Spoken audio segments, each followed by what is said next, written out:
dit quoi l'équipe, on se retrouve sur une nouvelle vidéo. Bref les gars, j'espère que vous allez bien. Dans cette vidéo, on va react à Tellement Vrai, une crise d'adolescent, Loïc, déscolariser les rêves. C'est parti, let's go. Nous sommes à Privas, une ville de 9000 habitants en Ardèche. C'est dans cette maison que vit Loïc, 12 ans, avec sa mère, Pascal, Jean-Claude, son beau-père, et Cynthia, sa petite sœur de 6 ans. Passionné de rap depuis son enfance, écouter la musique sur l'ordinateur est devenu le quotidien de l'adolescent. Loïc passe des heures entières enfermé dans sa chambre, ce qui ne cesse d'exaspérer sa maman.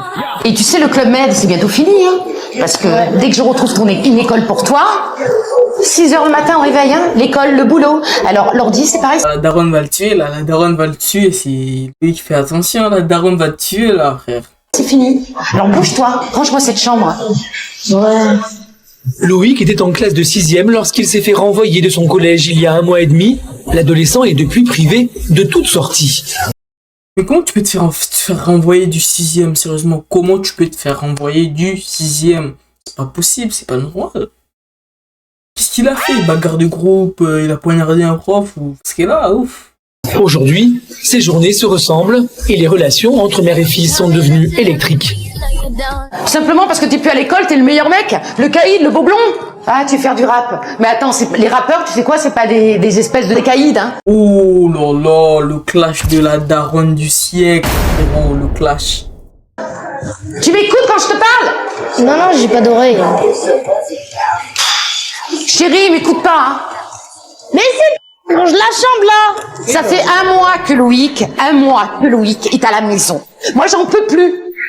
C'est la première fois que Loïc se fait renvoyer d'un établissement. Depuis, Pascal ne trouve pas de nouvelle école pour son fils et doit donc le garder enfermé à la maison. Mère au foyer, elle passe toutes ses journées avec lui. Loïc tourne en rond et tente de négocier une sortie. Maman, est-ce que je peux faire du vélo Non, si c'est pour aller voir Bastien, c'est non. T'es puni, tu ne sors pas. Dans le jardin? Dans le jardin, ça va, mais tu sors pas. D'accord. Le jardin est aujourd'hui le seul terrain de jeu autorisé pour Loïc. L'adolescent a toujours été turbulent à l'école. C'est plus un jardin, là c'est vraiment un parc d'attractions, là, ouf. C'est grand le jardin. Il veut toujours aller voir ses copains, ça me fait du mal, moi, quelque part, parce que je me dis, tu le prives, et avant, c'est vrai que j'étais cool. Alors, est-ce que c'est moi qui ai raté quelque chose? Mais je donnerai ma vie pour ce gamin. J'ai envie d'aider mon fils. L'aspect que ça soit aussi le divorce, après... J'ai envie de l'aider, et j'ai l'impression que je suis toute seule. 1 minute plus tard, c'est plus fort que lui. Il trouve un moyen de s'amuser à sa manière. J'aime bien détruire, j'aime bien plein de trucs comme ça. Privé de ses copains, Loïc est nostalgique et s'ennuie. On peut plus faire les cons, on peut plus rigoler, je peux le droit aller en ville. Loïc aime jouer avec le feu et c'est ce qui lui a valu le renvoi de son dernier collège. Il y a 2 mois, il vole de l'argent à sa mère pour acheter des pétards et les ramener à l'école. Même pour des pétards, renvoyer un élève pour des pétards, c'est un peu exagéré, là. Il a mis l'incendie, là, on comprend, mais à part ça, juste tu ramènes des pétards, tranquille, quoi.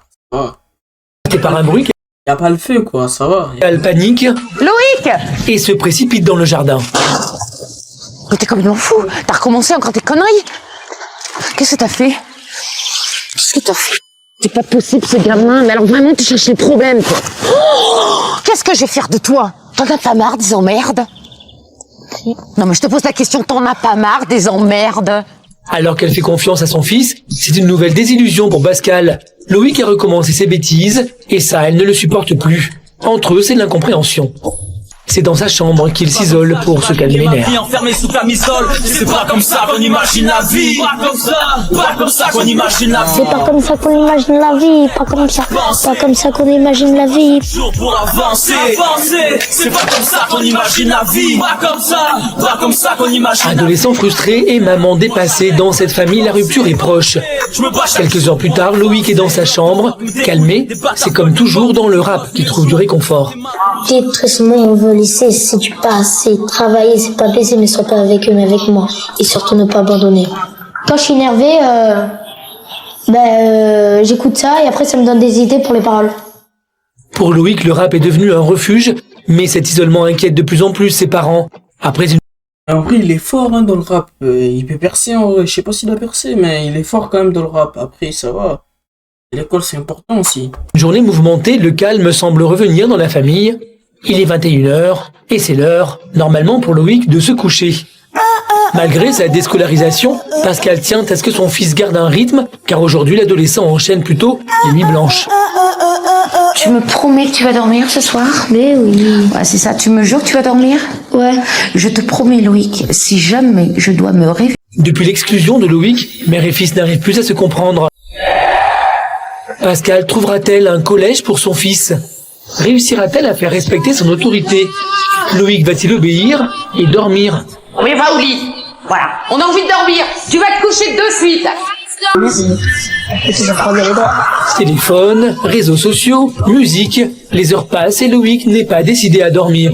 Échanger avec ses amis est une nécessité et la menace d'être surpris est loin de lui faire peur. Comme je suis puni, et comme maman croit que je dors, hein, voilà, c'était le seul moyen pour se communiquer. On se voit pas la journée, mais que la nuit. Parce que la journée, comme je me suis fait virer du collège, on peut pas se voir. Après, si je me fais choper, c'est une question d'habitude. Elle va prendre l'ordi, elle va crier, le lendemain, ça va faire « Oh, ça va, t'as bien dormi ?» Voilà.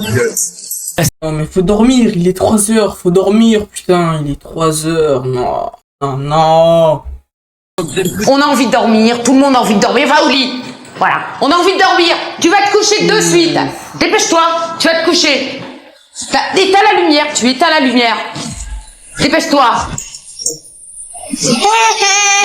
Si Loïc n'oppose pas de résistance, il n'est pas pour autant prêt à se coucher maintenant.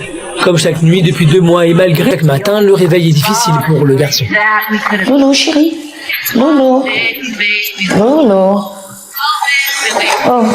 Fatigué de sa nuit, l'adolescent n'est pas réceptif.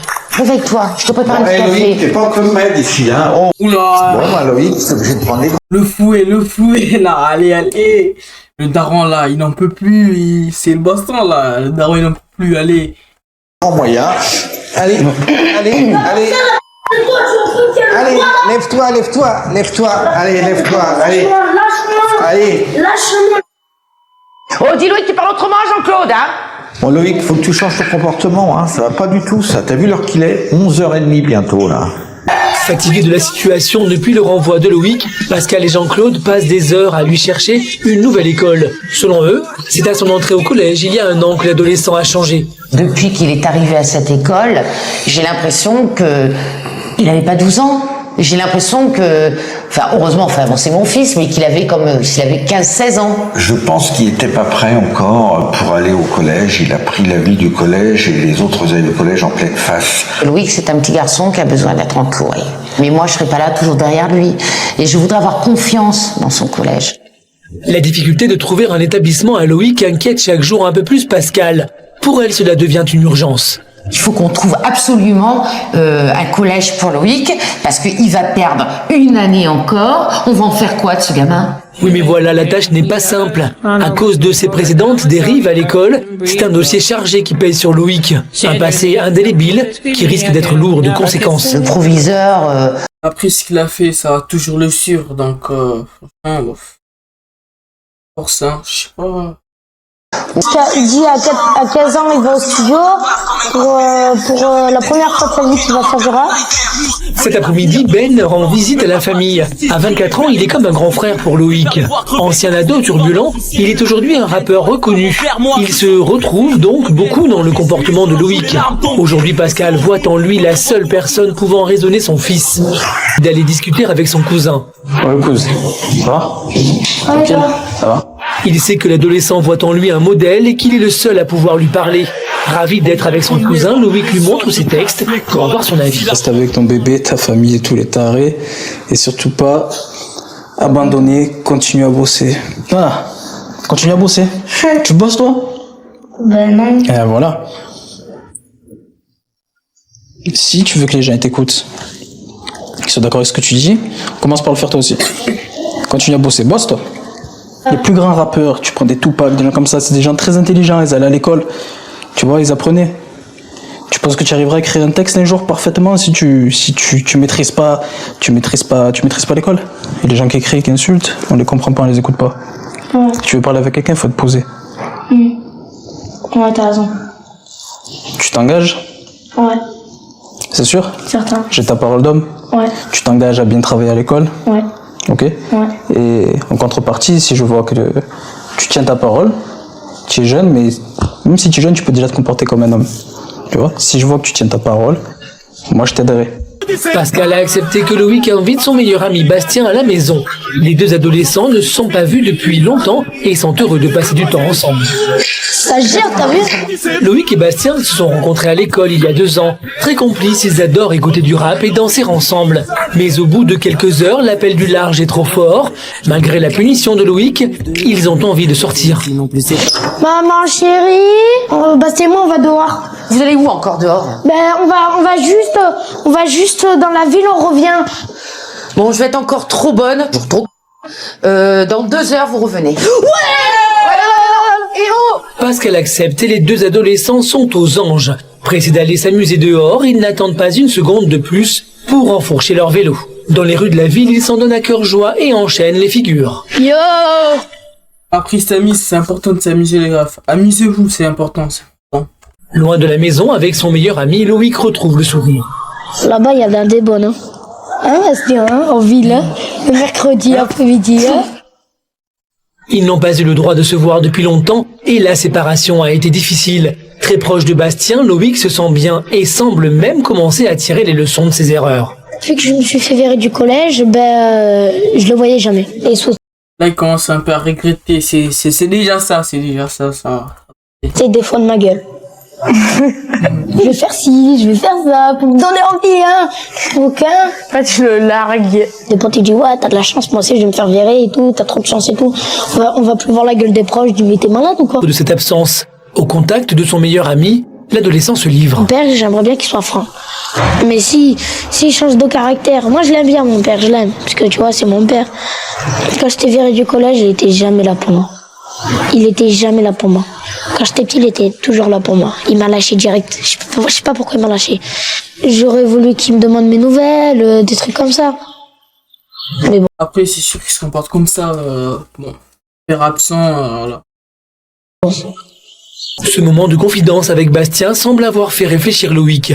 De retour à la maison, l'adolescent est serein et ne se doute pas qu'une nouvelle l'attend. Allez, tout le monde est à table? Je fais de bonnes pâtes. Et je suis hyper contente, bonhomme. Pourquoi? Devine, tu vas pas me croire. J'ai trouvé une école pour toi. Alors, t'es content ou pas? Oui, mais il y a un problème. Le problème, c'est que je suis toujours cool. Mais attends, je te parle pas de la punition, finesse, mais tu devrais être hyper content. Mais par contre, j'ai eu le proviseur. Alors c'est ça ta surprise, toi. Salut. Un studio d'enregistrement. Allez, viens, je te fais visiter ça de suite. Tranquille. Ici, c'est un studio, ils font de tout. Tu as Christophe Maé qui vient, tu as Soprano, un gros studio, tu vois. Loïc n'en revient pas et ne sait plus où donner de la tête. Très impressionné, il reste sans voix devant la performance de son cousin. Mais Charisme ne compte pas s'arrêter là et rapidement Loïc se retrouve face au micro. Avant, j'habitais dans le 13e Marseille. Maintenant, j'habite en Ardèche. C'est sûr, c'est pas pareil. Alors, il faut que tu rappes plus fort. J'étais viré de mon... Si les premiers pas sont difficiles, c'est une expérience prometteuse pour Loïc. L'adolescent est très ému aux côtés de Charisme. C'est son cousin, mais aussi un rappeur reconnu, à qui il souhaite un jour ressembler. Si Charisme a souhaité faire venir Loïc, c'est également pour lui lancer un défi. Si tu veux revenir, ça sera un échange de bonnes notes, de bonne appréciation, tout ça. Si j'entends il fait halal à l'école, ben, je décroche même pas. Ok? Donc, tu tiens ta part du marché, je tiens la mienne. De retour à la maison, Pascal est sur le pied de guerre. Demain, Enfin, il va charbonner, c'est déjà ça, allez. Allez, Loïc, plus déscolarisé, s'il te plaît, allez. c'est la rentrée pour Loïc et elle ne veut surtout rien laisser au hasard. Attention, je te mets ta carte de bus et l'autorisation dans ta trousse. Ne t'oublie surtout pas. On va aller se coucher. Allez, dépêche-toi. C'est l'heure pour Loïc de se coucher. Ce soir, il est hors de question qu'il ne dorme pas et Pascal emploie les grands moyens. Ça, adieu. Et ça, adieu. Eh si, voilà, c'est fini. Allez, mec. Faites bourrer. Et puis, sois fort, hein. Demain, je compte sur toi, hein. Prouve à tout le monde que t'es pas si bête que ça et que tu veux t'en sortir dans la vie. C'est la rentrée de la dernière chance et si on se fait ressentir. Ça te change le matin de te lever maintenant, hein. Faut le mettre la pression, là. Et t'es son beau-père, on s'en fout, tu lui mets la pression, faut qu'il réussisse, là, c'est bon. Loïc, t'es déscolarisé, tu vas plus à l'école, c'est bon. C'est pas le moment que tu rates l'école, c'est le premier jour de rentrée, Loïc.